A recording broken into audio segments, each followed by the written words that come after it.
ہمارا اسلام۔ الحمدللہ رب العالمین والصلاة والسلام علی سید المرسلین، اما بعد فاعوذ باللہ من الشیطان الرجیم، بسم اللہ الرحمن الرحیم، الصلاة والسلام علیک یا رسول اللہ وعلی آلک واصحابک یا حبیب اللہ، الصلاة والسلام علیک یا نبی اللہ وعلی آلک واصحابک یا نور اللہ۔ مدنی چینل کے ناظرین، پروگرام ہمارا اسلام، اس میں آپ کو خوش آمدید کہتے ہیں۔ اللہ رب العالمین ہمیں اسلام کی خوبصورت تعلیمات پر عمل پیرا ہونے کی توفیق عطا فرمائے۔ ابتداً درود پاک کی فضیلت ہمارے پیارے نبی صلی اللہ علیہ وآلہ وسلم کی ذات اقدس پر درود و سلام پڑھنے کے بے شمار فضائل اور برکات ہیں۔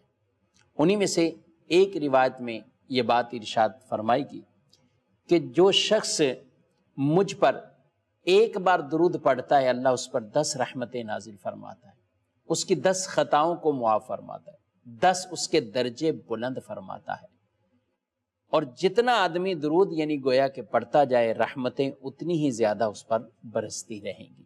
ایک اور روایت میں فرمایا ایک بار جو درود پڑھے اللہ اس پر 10 رحمتیں فرماتا ہے، جو 10 بار پڑھے اللہ اس پر 100 رحمتیں فرماتا ہے، جو 100 بار پڑھے اس پر گویا کہ 1000 بار رحمتیں ہیں، اور 100 بار درود پڑھنے والے کے پیشانی پر لکھ دیا جاتا ہے کہ یہ آدمی جہنم سے اور نفاق سے یعنی منافقت سے یہ بری ہے۔ تو اللہ رب العالمین ہمیں پیارے رسول صلی اللہ علیہ وسلم کی ذات پر درود پڑھنے کی توفیق عطا فرمائے۔ محبت کے ساتھ بارگاہ رسالت میں ہدیہ درود و سلام، صلو علی الحبیب صلی اللہ تعالی علی محمد صلی اللہ علیہ وآلہ وسلم، صلاۃ و سلاما علیک یا سیدی یا رسول اللہ۔ اللہ رب العالمین نے اپنے پیارے رسول کو دنیا میں مبعوث کیا، اور سارے انبیاء کرام علیہم السلام دنیا میں آئے، اور وہ اللہ کی توحید کی طرف، اللہ رب العالمین کی عبادت کی طرف لوگوں کو بلاتے رہے، اور یہی وہ داعی اللہ یعنی اللہ کی طرف بلانے کے لیے وہ داعی تھے۔ اور انبیاء کرام علیہم السلام نے جو کچھ ان کے ذمے تھا وہ سارا کا سارا پیغام مخلوق تک پہنچا دیا۔ جی ہاں، یہ ہمارا ایمان اور عقیدہ کہ انبیاء کرام علیہم السلام جو کچھ لائے تھے، جو منزل من اللہ ان پر تھا، اور جو انہیں تبلیغ کا کام سونپا گیا، انہوں نے بدرجہ اتم یہ کام پورا فرما دیا، اور لوگوں کو رب تعالیٰ کی عبادت کی طرف انہوں نے بلایا، شرک سے لوگوں کو روکا، اللہ رب العالمین کی وحدانیت، اللہ کی توحید، اللہ کے الہ ہونے پر، اللہ کے معبود برحق ہونے پر یہ دلائل قائم کیے اور لوگوں کو اس طرف بلایا۔ ہر نبی کے اور دوسرے نبی کے درمیان کچھ وقفہ ہوتا ہے۔ اب یعنی اس طرح ہوتا رہا، بس اوقات ایک وقت میں متعدد انبیاء کرام بھی آئیں، لیکن کچھ وقفے سے بھی یہ بھی انداز رہا ہے۔ اب بالآخر جب ہمارے پیارے رسول صلی اللہ علیہ وآلہ وسلم تشریف لائے تو آپ خاتم النبیین ہیں، آخری نبی ہیں، تو آپ نے پھر لوگوں کو اس شرک سے توبہ کی، اور شرک سے آپ نے نکالنے کی سعی فرمائی اور تبلیغ فرمائی، لوگوں کو سمجھایا۔ اعلان نبوت آپ نے 40 برس کی عمر میں فرمایا، اور پھر آگے 23 سال کا عرصہ کنٹینیو یہ تبلیغ فرماتے رہے۔ اس میں مکی زندگی کی مشکلات بھی، وہ بھی سیرت کی کتابوں میں باقاعدہ موجود ہیں، لکھی گئی کہ کس انداز سے آپ صلی اللہ علیہ وآلہ وسلم اس وقت تبلیغ فرمایا کرتے تھے۔ پھر مکی زندگی کے بعد مدنی زندگی کا آغاز ہوا کہ آپ نے 13 سال مکے میں گزارے اعلان نبوت کے بعد، اور پھر بقیہ 10 سال آپ نے مدینہ منورہ میں ہجرت کر کے آئے اور یہاں گزارے۔ تو لوگوں کو بہرحال آپ نے کفر سے، شرک سے، گمراہی سے آپ نے بچایا، نکالا، اور جو بھٹکے ہوئے راستوں پر تھے انہیں ہدایت اور نور کے راستے پر چلا دیا۔ پھر جو ایمان لا رہے ہیں ان کی پھر آپ صلی اللہ علیہ وسلم تزکیہ فرماتے ہیں، ان کی تربیت فرماتے ہیں۔ یعلمہم الکتاب والحکمہ ویزکیہم، آپ کا یہ وصف بیان کیا کہ آپ معلم ہیں، آپ سکھانے والے ہیں، اور انہیں کتاب اور حکمت، اور یہاں حکمت سے مراد مفسرین نے سنت بھی لیا کہ نبی پاک صلی اللہ علیہ وسلم انہیں کتاب کے احکامات اور سنت، اپنی حدیث طیبہ، ان کی تعلیم انہیں دیتے اور ان کا تزکیہ فرماتے۔ اور تزکیہ نفس یعنی لوگوں کا اس طرح تزکیہ کرنا، ان کی تربیت اس انداز سے کر دینا کہ وہ دل و جان سے، وہ ظاہری جسم وجود کے اعتبار سے بھی اور باطنی طور پر بھی اللہ رب العالمین کے وہ ایسے بندے بن جائیں اور رب کی رضا پر وہ راضی رہیں، اللہ کی عبادت اس طور پر وہ بجا لائیں جیسے عبادت بجا لانے کا حق ہے۔ تو یہ نبی پاک صلی اللہ علیہ وسلم نے پھر ان کا یوں تزکیہ فرمایا۔ اللہ رب العالمین نے بھی جگہ بجگہ قرآن پاک میں اپنی اطاعت اور اپنے محبوب کی اطاعت کرنے کا حکم ارشاد فرمایا۔ ارشاد فرمایا وَأَطِيعُوا اللَّهَ وَالرَّسُولَ لَعَلَّكُمْ تُرْحَمُونَ، اللہ اور رسول کی اطاعت کرو تاکہ تم پر رحم کیا جائے، تاکہ تم پر رحم کیا جائے۔ اور یہ کئی جگہوں پر یہ بات بالکل واضح طور پر ناظرین فرما دی گئی کہ جو رسول کی اطاعت کرے گا حقیقتاً وہی ہے جو اللہ کی اطاعت کرے گا۔ وَمَن يُطِعِ الرَّسُولَ فَقَدْ أَطَاعَ اللَّهَ، جس نے رسول کی اطاعت کی وہ ایسا ہے جیسے اللہ کی اطاعت کی، اور جو رسول کا نہیں، رسول کی جس نے اطاعت نہیں کی، وہ بھلے کہے کہ میں اللہ کی اطاعت کرتا ہوں، وہ مطیع اور اطاعت گزار شمار نہیں ہوگا۔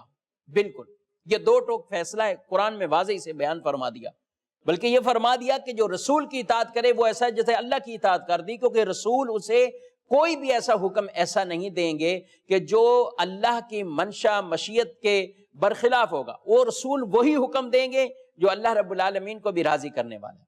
اس لیے رسول کو راضی کرو، اللہ بھی راضی ہو جائے گا تم سے۔ تو فرمایا کہ اللہ کی اطاعت اور رسول کی اطاعت، اور دوسرے مقام پہ فرما دیا رسول کی اطاعت جو کرے گا اس نے ایسے جیسے کہ اللہ کی اطاعت کی، اور جو رسول کی نافرمانی کر کے کہے کہ میں اللہ کا فرما بردار بن جاؤں گا، وہ اپنے دعوے میں، اپنے اس قول میں وہ جھوٹا ہے۔ جی بالکل، کچھ لوگ تھے مدینے میں ایسے تھے اور جن کا تعلق یہود سے، اہل کتاب سے، انہوں نے کہا کہ ہمیں رسول کی اطاعت کرنے کی ضرورت کیا ہے، کیونکہ یہ رسول اللہ کی طرف بلا رہے ہیں اور ہم تو پہنچے ہوئے پہلے ہی، اللہ سے ہم محبت کرتے ہیں، یعنی وہ گویا کہ دعویٰ کرتے تھے ہم اللہ کے پیارے ہیں، ہم اللہ سے محبت کرتے ہیں، اللہ ہم سے محبت کرتا ہے۔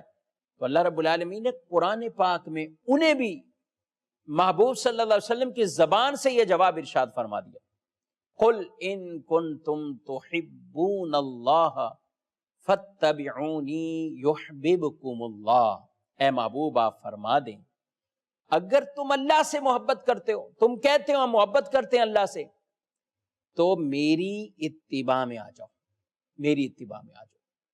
یحببکم اللہ، اللہ تم سے محبت کرے گا، یعنی تم ایسے ہو جاؤ گے تو پھر اللہ تم سے محبت کرے گا، اللہ تم سے پیار فرمائے گا۔ وَيَغْفِرْ لَكُمْ ذُنُوبَكُمْ، اور اللہ تمہارے گناہوں کو بھی بخش دے گا، اللہ تمہارے گناہوں کو بخش دے گا۔ یہ آدمیوں کو انعام ملے گا پیاری اس تعلیم پر عمل کرنے کی وجہ سے کہ جو رسول کے ہو گئے گویا کہ اللہ کے ہو گئے، اور جو کہ ہم پہنچ چکے اللہ کی بارگاہ میں، ہمارا قرب ہے، سب کچھ ہے، اور رسول صلی اللہ علیہ وسلم کی اطاعت نہ کریں، ان کی غلامی اور اتباع میں نہ آئیں، تو پھر وہ حقیقی معنوں میں اللہ کے بھی اطاعت گزار وہ ہرگز ہرگز نہیں بن سکتے۔ پہلے ان کی اتباع اور ان کی اطاعت یہ ضروری ہے۔ اطاعت اور اتباع میں ناظرین یہاں پر ایک اور بھی فرق بیان کیا جاتا ہے کہ اتباع اور اطاعت میں کیا فرق؟ اطاعت حکم بجا لانا، جو حکم ہے وہ اسی طرح بجا لانا، اور اتباع پیروی کرنا، جیسے انہوں نے کیا ویسے کر دکھانا، یہ اتباع ہے۔ اس لیے اللہ کے رسول صلی اللہ علیہ وسلم کے بارے میں قرآن پاک میں یا حدیث میں وہ پھر اطاعت کے الفاظ بھی ہیں، اتباع کے بھی ہیں، اور اللہ کی ذات کے بارے میں اطاعت کے الفاظ ہیں۔ قرآن پاک میں مختلف مقامات پر اگر پڑھتے ہیں وَمَن يُطِعِ اللَّهَ وَالرَّسُولَ، جو اللہ کی اطاعت کرے اور رسول کی اطاعت کرے، فَأُولَئِكَ مَعَ الَّذِينَ أَنْعَمَ اللَّهُ عَلَيْهِم مِّنَ النَّبِيِّينَ وَالصِّدِّيقِينَ وَالشُّهَدَاءِ وَالصَّالِحِينَ وَحَسُنَ أُولَئِكَ رَفِيقًا۔ جس نے اللہ کی اطاعت کی اور رسول کی اطاعت کی، وہ ان کے ساتھ ہوگا۔ کن کے ساتھ؟ انعم اللہ علیہم من النبیین، جن پر اللہ کا انعام ہوا ہے ان کے ساتھ ہوگا قیامت کے دن۔ وہ کون سے ہیں؟ من النبیین، انبیاء، والصدیقین، صدیقین، مرتبہ صدیقیت پر پہنچنے والے، والشہداء والصالحین، وہ شہداء کے ساتھ اور صالحین کے ساتھ۔ یہ ان کا مقام اور مرتبہ ہے جو اللہ کی اطاعت کریں اور پیارے رسول صلی اللہ علیہ وآلہ وسلم کی اطاعت کریں۔ ایک صحابی تھے حضرت ثوبان رضی اللہ تعالی عنہ، آپ کے دل میں ایک خیال پیدا ہوا، کہا کہ رسول اللہ صلی اللہ علیہ وآلہ وسلم سے آج دنیا میں ہمیں اتنی محبت ہے کہ اگر کبھی چہرہ مبارک نظر نہیں آتا، دیدار نہیں ہوتا، ہم بے چین ہو جاتے ہیں۔ آپ کی مجلس میں بیٹھتے ہیں بڑے خوش ہوتے ہیں، گھر آتے ہیں بے چین ہو جاتے ہیں۔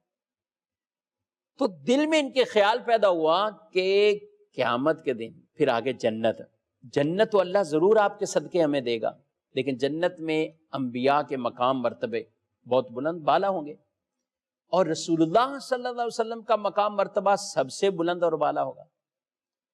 تو پھر سوچنے لگے میں اگر جنت میں رسول صلی اللہ علیہ وسلم کا دیدار اگر نہ کر سکوں گا تو میں پریشان ہو جاؤں گا۔ یہ ابھی سے ان کو یہ غم لاحق ہوا۔ اللہ اکبر کبیرہ، صحابہ کے انداز دیکھیے، حضور صلی اللہ علیہ وسلم سے محبت دیکھیے، ابھی سے اس غم میں کہ میں اس وقت اگر وہ دیدار نہیں کر سکا تو میں تو پریشان ہو جاؤں گا۔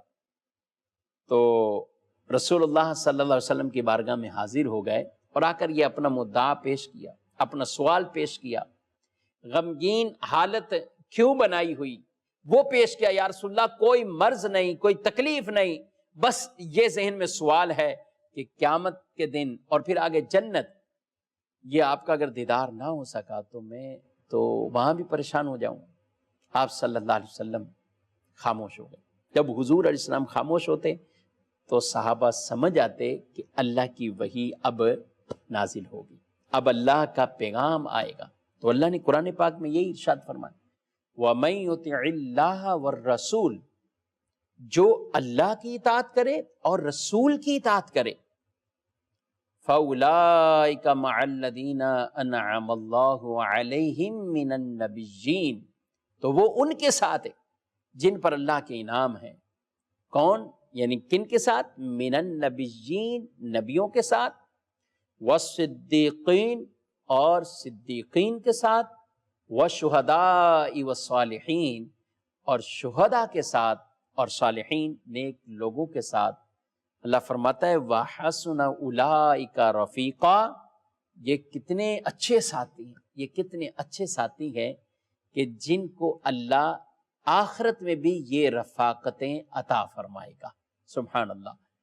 اللہ نے یہاں پر ایک اصول بیان کر دیا، جو یہ انعامات چاہتا ہے وہ اللہ کی اطاعت کرے اور اللہ کے رسول صلی اللہ علیہ وسلم کی اطاعت کرے۔ اطاعت اللہ و اطاعت الرسول، جو یہ عمل کرے گا اللہ پھر اسے اس طرح نوازے گا اور اخروی یہ انعامات بھی اپنی رحمت سے اسے عطا فرمائے گا۔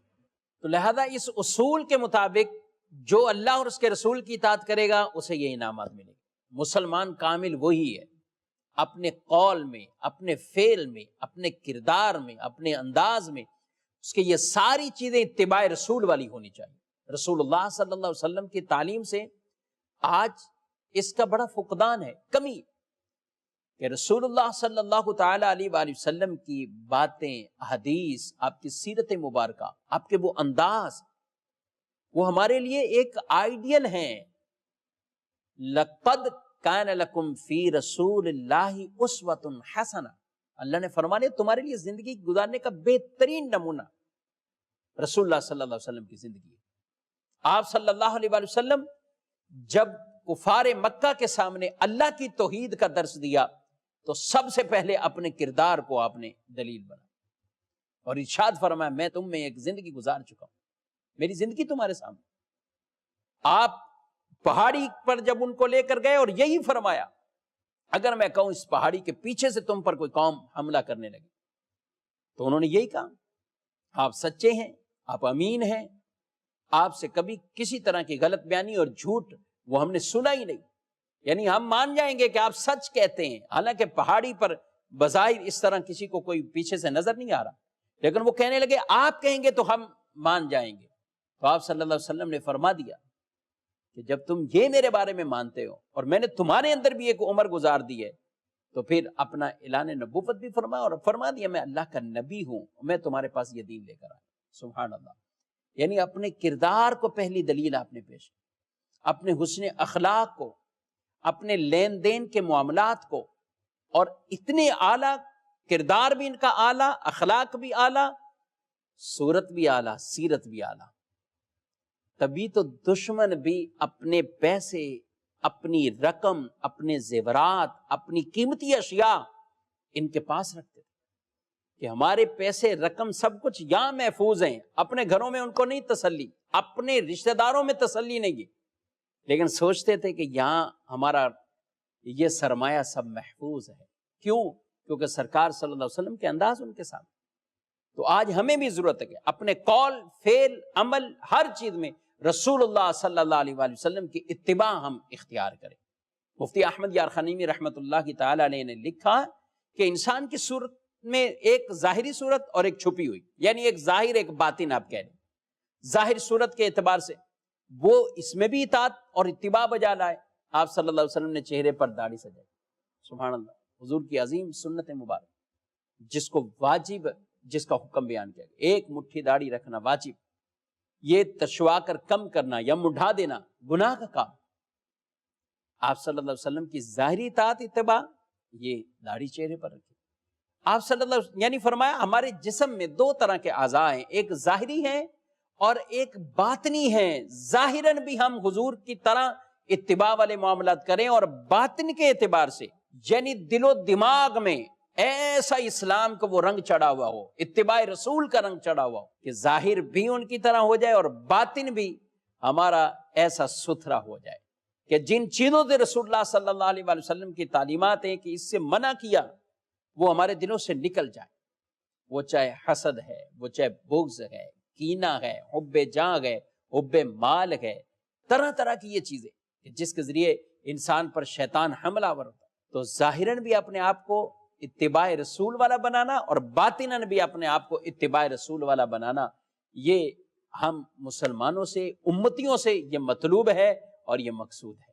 تو پھر کہا جائے گا کہ یہ ایسا مسلمان اور عاشق امتی ہے کہ جس پر صورت کا بھی رنگ ہے، سیرت کا بھی رنگ ہے، ظاہراً بھی عمل والا ہے، سیرت کے اعتبار سے بھی عمل والا ہے۔ سبحان اللہ۔ رسول اللہ صلی اللہ علیہ وآلہ وسلم نے ارشاد فرمایا من اطاعنی دخل الجنہ ومن عصانی فقد ابا، جس نے میرا حکم مانا وہ جنت میں داخل ہو گیا اور جس نے میری نافرمانی کی وہ انکار کرنے والا ہو گیا، وہ انکار کرنے والا ہو گیا۔ ایک اور حدیث میں ارشاد فرمایا تم میں سے کوئی شخص اس وقت تک کامل مومن نہیں ہو سکتا جب تک اس کی خواہش میرے لائے ہوئے احکامات کے تابع نہ ہو جائے۔ اس کی پھر اپنی نفسانی خواہشات وہ نہ رہیں، وہ خواہشات بھی اس کی تابع ہو جائیں۔ اگر خواہش کو پورا کرنے میں ان کی نافرمانی ہے، اپنی خواہش کو ٹکرا دے، اپنی خواہش کو ٹکرا دے، اپنی خواہش کو ان کے تابع کر دے، ان کے فرامین کے تابع کر دے، تو پھر یہ کامل مومن ہے۔ آپ صلی اللہ علیہ وسلم ایک مرتبہ کہیں سے گزر رہے، ایک شخص کو دیکھا، اس نے اپنے ہاتھ میں سونے کی انگوٹھی پہن رکھی۔ رسول اللہ صلی اللہ علیہ وآلہ وسلم نے ناراضگی کا اظہار کیا اور انگوٹھی لی اور اسے پھینک دیا اور ناراضگی کا اظہار کیا، ایسے کلمات ارشاد فرمائے، کیونکہ سونا مرد کے لیے وہ حرام فرمایا گیا، تو اس شخص نے پہنا ہوا تھا تو آپ نے لے کے پھینک دیا۔ جب حضور اسلام تشریف لے گئے تو کسی نے کہا کہ بھئی اٹھا لو، پہننا نہیں لیکن اور استعمال کر لیں، گھر پہ کسی کو دینا، اہلیہ کو دینا، اپنے لیے بیچ کر مال کی صورت اختیار کر لینا، رکھنا تو منع نہیں ہے، پہننا منع ہے، تو آپ اٹھا لو۔ وہ صحابی رسول سے اطاعت اور اتباع والا جذبہ دیکھیے، محبت دیکھیے، سیرت کو اپنانا دیکھیے۔ کہا کہ جس کو رسول اللہ صلی اللہ علیہ وآلہ وسلم نے پھینک دیا، یعنی انگوٹھی حضور نے پھینک دی، اب میں نہیں اس کو اٹھاؤں گا، میں نہیں اٹھاؤں گا۔ یعنی اپنی زندگی سے گویا کہ وہ چیز ہی نکال دی کہ جس کو حضور صلی اللہ علیہ وآلہ وسلم ناپسند فرماتے، وہ نکال دی۔ ایسا اطاعت کا جذبہ، یہ صحابہ تھے، یہ صحابہ اکرام علیہ مردوان۔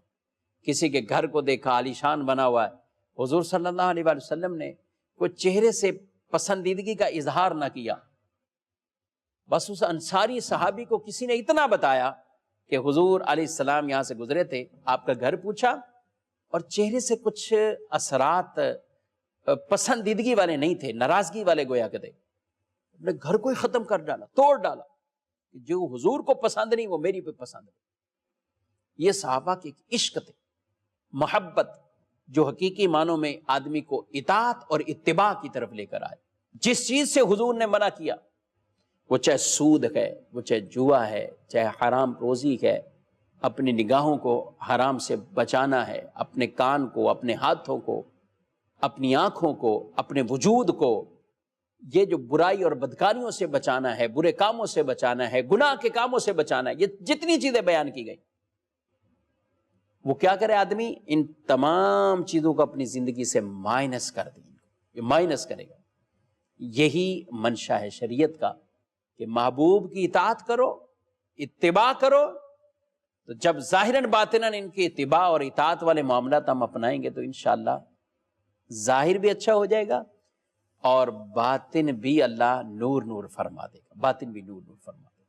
اور ایسا نہیں ہو سکتا کہ انسان زبانی تو کئی دعوے کرے لیکن جب عمل کی طرف آئے کچھ بھی نہیں، یہ نہیں۔ کیوں نہیں؟ ایک عشق اور محبت کا اظہار اپنے عمل سے وہ کرتا۔ تو حضور علیہ الصلوۃ والسلام کی سیرت کو اپنے ہر انداز میں اپنانا ہے میرے بھائیوں، چاہے عبادت کا مسئلہ ہے، معاملات کا مسئلہ ہے، گھر کا مسئلہ ہے، تجارت ہے، آپ کہیں بھی کسی سے لین دین ہے، حضور اسلام کی سیرت اپنے سامنے، آپ صلی اللہ علیہ وسلم کی تعلیمات ہمارے سامنے رہے گی تو یہ معاشرہ امن والا معاشرہ بن جائے، اس میں بگاڑ ختم ہو کے رہ جائے گا۔ اللہ ہمیں اسلام کی خوبصورت یہ تعلیم پر عمل کی توفیق عطا فرمائے اور اطاعت رسول صحیح معنوں میں ہمیں کرنے کی توفیق دے کہ جو صحیح معنوں میں اس میں کامیاب ہو گیا وہ حقیقتاً اللہ کی اطاعت کرنے والا بھی بن جائے گا۔ اللہ عمل کی توفیق دے۔ اس پروگرام میں ہم آپ کے کچھ سوالات کو، کچھ کالز کو بھی شامل کرتے ہیں، تو دیکھتے ہیں ناظرین کیا پوچھنا چاہتے ہیں۔ مفتی صاحب سے سوال یہ ہے کہ سنا ہے کہ اندھیرے میں نماز نہیں ہوتی۔ اندھیرے میں نماز ہو جاتی ہے، اور البتہ اگر ایسا اندھیرا ہے کہ جس سے وحشت آتی ہو، جس سے آدمی کو خود ہی خوف لاحق ہوتا ہو، تو پھر اس کو مکروہ فرمایا۔ لیکن اگر کسی کو اندھیرے میں ہی بالکل بہت اطمینان اور خشوع خضوع والی کیفیت پیدا ہوتی تو اس کے لیے مستحب اور بہتر یہی، اس کے لیے کوئی لائٹ چلانا یا اجالا ہونا یہ ضروری نہیں ہے۔ بہت سے لوگ سمجھتے کہ اجالا نہیں ہوگا یعنی لائٹ بند ہوگی تو نماز ہوتی ہی نہیں، ایسا نہیں۔ رسول اللہ صلی اللہ علیہ وآلہ وسلم جب نماز پڑھا کرتے تھے اپنے گھر میں بھی، تہجد کی نماز، اما عائشہ صدیقہ رضی اللہ تعالی عنہا آپ کہتی ہیں کہ ان دنوں میں گھروں میں چراغ نہیں ہوتے تھے، آپ صلی اللہ علیہ وسلم نماز ادا فرمایا کرتے تھے۔ اب کہتی ہیں کہ جگہ بھی اتنی زیادہ نہیں ہوتی تھی، اور جب رسول اللہ صلی اللہ علیہ وسلم سجدے کی طرف آتے تھے تو یہ اپنے پاؤں کو سمیٹ لیتی تھی، اور جب قیام کرتے تھے تو یہ پھر جس طرح بھی لیٹنا ہے یعنی تو یہ پاؤں پھیلا دیتی تھی۔ تو فرماتی یہ ان دنوں کی بات ہے جب چراغ نہیں ہوتے تھے، گھروں میں چراغ نہیں ہوتے تھے، تو اندھیرے میں اس طرح نماز پڑھنا تو یہ رسول اللہ صلی اللہ علیہ وسلم سے بھی ثابت ہے۔ جس کو اندھیرے میں ہی خشوع خضوع آئے اس کے لیے تو بہتر اور مستحب یہی ہوگا۔ ایک دوسرا مسئلہ ہے، جیسے کہتے ہیں کہ آنکھ بند کر کے نماز پڑھنا، یہ فرمایا کہ یہ مکروہ ہے، لیکن اگر کسی شخص کو خشوع خضوع آتا ہی آنکھیں بند کر کے ہو، اس کو سکون بالکل آتا ہے اور بہت توجہ سے نماز پڑھ لیتا ہے، تو اس کے لیے بہتر یہی ہے کہ آنکھیں بند کر کے نماز پڑھے، آنکھیں بند کر کے وہ نماز پڑھے۔ لہذا اندھیرے والی کیفیت میں یہ سمجھنا کہ نماز ہوتی نہیں ہے یہ بالکل غلط ہے۔ البتہ ایسا اندھیرا کہ جس سے انسان کوئی وحشت آتی ہو تو ظاہر ہے کہ پھر اس کا خشوع خضوع بھی ڈسٹرب ہو رہا ہے، اس میں وہ اس کی توجہ بھی بڑھ رہی ہے، تو یہ صورت الگ ہے، اس کو مکروہ فرمایا گیا ہے، لیکن عام اندھیرے کے اندر نماز پڑھنے کی بہرحال ممانعت نہیں ہے۔ ممانعت اسی کے لیے ہے جس کو اندھیرے کے اندر وحشت اور ڈر محسوس ہوتا ہے۔ جی مزید سوال۔ سنا ہے کہ صدقہ کرنے سے عمر میں اضافہ ہوتا ہے، اس سے کیا مراد ہے؟ جی ہاں بالکل ایسا ہی ہے، اور روایت میں باقاعدہ فرمایا گیا کہ صدقے سے عمر میں اضافہ ہوتا ہے۔ اب یہ اضافہ کیا ہے، اس میں برکت ہوتی ہے، تو کیا مراد اس سے؟ ایک تو یہ ہے کہ جو آدمی صدقہ خیرات کرتا ہے، اللہ رب العالمین اس کی عمر میں برکت یہ ہوتی ہے کہ وہ اللہ اور اس کے رسول کی اطاعت اور فرما برداری والے کام میں، تقوی، پرہیزگاری، نیکی کے کام میں اپنے آپ کو زیادہ وہ لگاتا ہے، تو یہ ایک عمر کے اعتبار سے اس کے اندر برکت ظاہر ہوئی۔ ایک معنی تو اس کا برکت کا یہ بیان کیا گیا کہ اس کے ایام تو گزر رہے ہیں لیکن وہ برکت والے ایسے ہیں کہ اس کے یہ دن بھی نیکی والے گزر رہے ہیں، تقوی پرہیزگاری والے گزر رہے ہیں۔ اور ایک اس کا حقیقی معنی بھی ہے، جی عمر کا بڑھ جانا، اضافہ، یہ برکت، یہ تو ایسا ہی۔ یہ بھی شارحین نے لکھا کہ اس کی قسمت میں، یعنی لوح محفوظ پر لکھا ہوا ہے کہ یہ شخص اگر صدقہ کرے گا تو اس کی عمر 60 سال ہو جائے گی، اور اگر صدقہ نہیں کرے گا تو اس کی عمر 40 سال ہے۔ تو اب یہاں پر اس کی عمر کا اضافہ صدقے پر موقوف ہے، تو صدقہ کرے گا تو اس کی، جیسے کسی کی قسمت میں، اب لوگ کہتے ہیں یار جو کچھ قسمت میں وہ ملے گا تو دعا ہی نہ کرو، تو اگر قسمت میں یہی لکھا ہو کہ یہ شخص دعا کرے گا تو اسے یہ دیا جائے گا، تو پھر دعا سے کیوں محرومی؟ تو دعا بھی کرنی چاہیے۔ تو ایک معنی اس کا یہ کہ صدقے کے ساتھ اس کی عمر کا اضافہ یہ موقوف ہے، تو صدقہ کرے گا تو اس کی عمر میں وہ اضافہ ہو جائے گا۔ اور ایک اس حدیث کا مطلب یہ بیان کیا گیا کہ ایسا شخص جو صدقات و خیرات کرتا ہے وہ مرنے کے بعد بھی لوگوں میں یاد رکھا جاتا ہے، لوگ اس کو یاد کرتے ہیں، فلاں شخص سے فلاں نے ایسا کیا، یہ نیک عمل کیا، تو یہ ایسا ہو جاتا ہے جیسے مرا نہیں ہے، ابھی بھی زندہ ہے، کیونکہ لوگوں میں اس کا نام زندہ ہے۔ تو یہ یوں اس اعتبار سے اس کو بیان کیا گیا کہ اس کی عمر یہ بہت زیادہ ہے، اور یہ اس حدیث کا ایک مطلب یہ بھی بیان کیا گیا۔ بہرحال جو روایات میں اعمال بیان کیے گئے، صلہ رحمی رشتہ داروں سے کرنا، صدقہ کرنا، یہ عمر میں اضافہ کرتا ہے، تو یہ عمل کرنے چاہیے، اور اللہ ہماری عمر میں ایسا اضافہ کرے کہ نیکیوں کے اندر بھی ہم اضافے کرنے والے بن جائیں، کیونکہ جو شخص عمر بڑی اور نیکیوں کے اندر کمی، تو یہ بڑی عمر اس کے لیے یہ اچھی نہیں۔ اچھی عمر اس کے لیے ہے کہ جس کی عمر بھی زیادہ ہے تو اس کی نیکیوں والی زندگی یا نیکیوں میں اضافہ یہ بھی ہوا ہے، تو یہ اس کے لیے بہت بابرکت ہے۔ اللہ مجھے آپ کو عمل کی توفیق عطا فرمائے، اسلام کی خوبصورت تعلیمات پر بھی ہم سب کو عمل پیرا ہونے کی توفیق عطا فرمائے، آمین، بجاہ النبی الامین صلی اللہ علیہ وآلہ وسلم۔ ہمارا اسلام